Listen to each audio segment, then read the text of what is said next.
Well, I think one of the most important aspects of switching software is to include the people that are going to work in the software in the process. Make them part of the decision process rather than them feeling like it's something that's being forced upon them.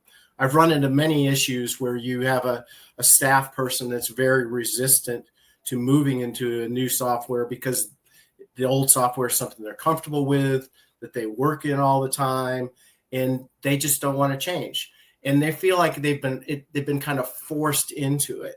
And so I think if you can include them kind of in some of the decision making process, make them feel like they're part of the transition, that will help part of the transition from the current day to day to the new system.